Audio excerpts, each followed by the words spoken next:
42세의 지네딘 지단은 축구 역사상 가장 순수한 천재 중 한 명입니다. 월드컵 챔피언이자 발롱도르 수상자이며 한때 토리노와 마드리드를 지배했던 침묵의 거장이죠. 수백만 명에게 그는 우아함 그 자체였습니다. 폭풍 속에서도 침착한 지휘자였고 혼돈 속에서도 흔들리지 않는 예술가였죠. 하지만 빛나는 트로피 뒤에는 그가 숨겨왔던 상처들이 있었습니다. 배신, 굴욕, 그리고 지금의 그를 만든 순간들이 말이죠. 처음으로 그는 침묵을 깼습니다.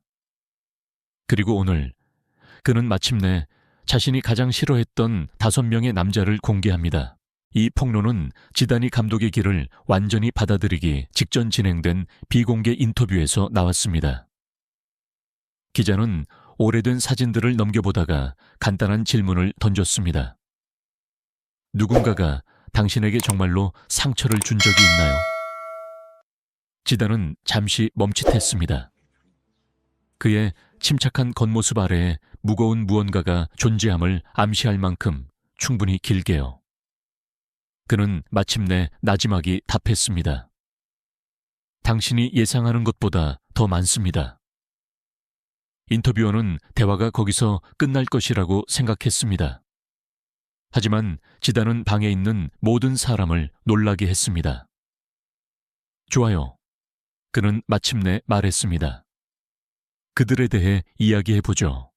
5명 모두요. 그리고 그는 경기장 밖에서 자신에게 가장 큰 상처를 준 사람부터 시작했습니다. 5위, 피에르 메네스. 그의 존엄성을 공격한 언론인 지단은 경기장 밖에서 감정을 거의 드러내지 않았지만 프랑스 언론, 특히 피에르 메네스는 그를 가장 아픈 곳을 찌르는 방법을 알았습니다. 실망스러운 경기마다 메네스는 날카로운 논평을 날렸습니다. 그는 시들어가고 있다. 책임감이 부족하다. 중요한 순간에 숨는다.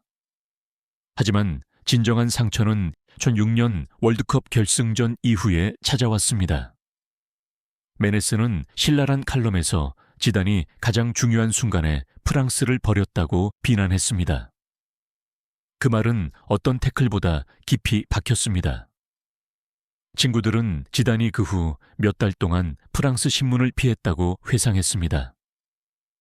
몇 년 후 메네스에 대해 질문받았을 때 지단은 차갑게 답했습니다. 어떤 사람들은 남을 헐뜯으며 자신의 경력을 쌓습니다. 아팠던 것은 비판 그 자체가 아니었습니다.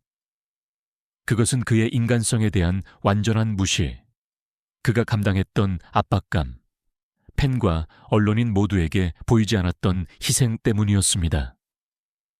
축구 역사상 가장 위대한 예술가는 경기장에 한 번도 서본 적 없는 사람들에게 너무 가혹하게 평가받았던 것일까요? 4위, 파비오 카펠로. 그의 창의성을 억누르려 했던 감독 지단의 레알 마드리드. 마지막 시즌 파비오 카펠로 감독과의 갈등은 수면 아래에서 끓고 있었습니다. 카펠로는 엄격한 구조와 규율을 중시했습니다. 지단은 창의성, 자유, 본능을 구현하는 선수였습니다.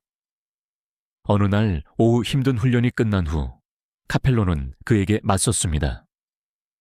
이제 위험을 감수하기엔 너무 늙었어. 지단에게 그 말은 그를 그 자신으로 만들었던 모든 것을 지우려는 시도처럼 느껴졌습니다.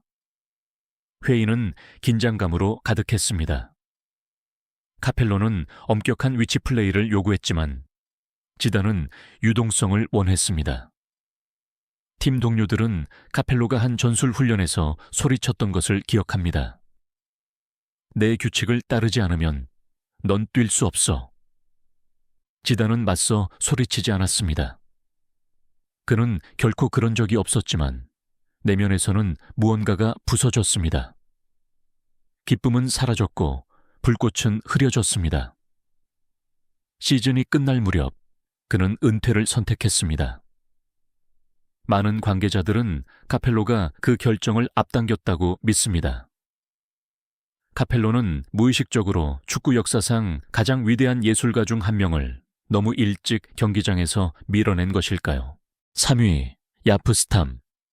그를 부수려 했던 수비수 90년대 후반.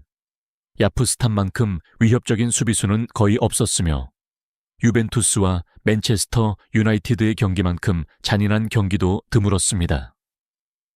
1999년 챔피언스리그 준결승전에서 스탐은 경기 시작 휘슬이 울리자마자 지단을 집중적으로 노렸습니다. 27분 뼈를 울리는 태클로 지단은 잔디밭에서 숨을 헐떡였습니다. 스탐은 몸을 숙여 속삭였습니다. 못 견디겠으면 뛰지 마. 카메라는 그 순간을 담지 못했지만 팀 동료들은 기억했습니다. 지단은 경기 내내 지속되는 발목 부상으로 몇 주 동안 고통받았습니다. 몇 년 후 그는 인정했습니다. 그는 공을 원한 게 아니었어요. 그는 제 리듬을 깨고 싶었던 거죠. 스탐은 나중에 인터뷰에서 말했습니다. 지단요, 초반에 거칠게 붙어야 해요. 그렇지 않으면 그가 당신을 파괴할 겁니다. 지단에게 그것은 고통의 문제가 아니었습니다. 그것은 무례함이었습니다. 그의 천재성이 괴롭힘을 당해 침묵할 수 있다는 생각이었죠. 전사들을 위해 만들어진 세상에서 예술가가 살아남을 수 있을까요? 2위, 루이스 엔리케. 결코 물러서지 않았던 엘 클라시코의 적 지단과 루이스 엔리케의 라이벌 관계는 자존심과 증오가 자연스럽게 공존하는 엘 클라시코의 불꽃 속에서 만들어졌습니다. 2003년 격렬한 경기에서 엔리케는 파울 후 지단에게 다가가 중얼거렸습니다. 마드리드 선수들은 심판들이 보호해 줄 때만 빛나지. 평소 침착하던 지단은 쏘아붙였습니다. 파울 없이 나를 막아봐. 긴장감은 고조되었습니다. 엔리케는 지단에게 계속해서 달려들었고 한 번은 너무 세게 부딪혀 지단이 땅에 쓰러지기도 했습니다. 지단은 천천히 일어섰고 차갑고 깜빡이지 않는 시선으로 그를 응시했습니다. 팀 동료들은 결코 잊지 못할 순간이었습니다. 경기 후 터널에는 고함이 울려 퍼졌습니다. 엔리케가 외쳤습니다. 네가 신성하다고 생각하는 거냐? 지단은 아무런 반응 없이 지나갔지만 씁쓸함은 남았습니다. 그들의 싸움은 바르셀로나와 레알 마드리드 간의 영원한 전쟁의 상징이 되었습니다. 갈등 속에서 형성된 두 전설이 과연 존중하며 공존할 수 있을까요? 1위, 마르코 마테라치.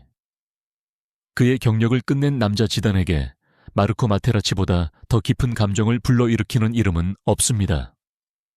세상은 베를린 2001 큐글 지단의 마지막 행동, 수백만 명이 본 박치기, 한 국가를 충격에 빠뜨린 퇴장으로 기억합니다. 하지만 그 순간 뒤에는 수년간의 긴장감이 깔려 있었습니다. 결승전 전에 마테라치는 공개적으로 지단을 조롱하며 말했습니다. 그는 끝났어. 이탈리아는 두려워할 것이 없어. 지단은 겉으로는 무시했습니다. 하지만 110분 마테라치가 지단의 가족에 대해 비열한 말을 속삭였을 때 그의 내면에서 무언가가 폭발했습니다. 지단은 나중에 설명했습니다. 그는 절대 건드려서는 안 될 내 일부를 건드렸습니다. 그 박치기는 단순히 경기를 끝낸 것이 아니었습니다. 그것은 지단의 전설적인 경력을 끝냈습니다. 지단은 나중에 주저없이 말했습니다. 나는 아무것도 후회하지 않지만 그를 결코 용서하지 않을 겁니다. 이 순간이 완벽했을 작별 인사에 영원히 오점을 남긴 것일까요? 지단이 가장 싫어했던 5명의 남자를 마침내 다 말했을 때 그는 분노가 아닌 안도의 한숨을 쉬었습니다. 수십 년 동안 묻혀있던 이 기억들은 세상이 알지 못하는 방식으로 그를 형성했습니다. 각 라이벌 관계, 각 모욕, 각 굴욕은 팬들에게는 보이지 않지만 그에게는 잊을 수 없는 상처를 남겼습니다. 그는 인터뷰를 하나의 잊혀지지 않는 질문으로 마무리했습니다. 사람들은 모든 이야기를 안다고 생각합니다. 하지만 얼마나 많은 진실이 숨겨져 있을까요? 그리고 만약 그의 목록에 6번째 이름이 추가된다면 누구라고 생각하십니까?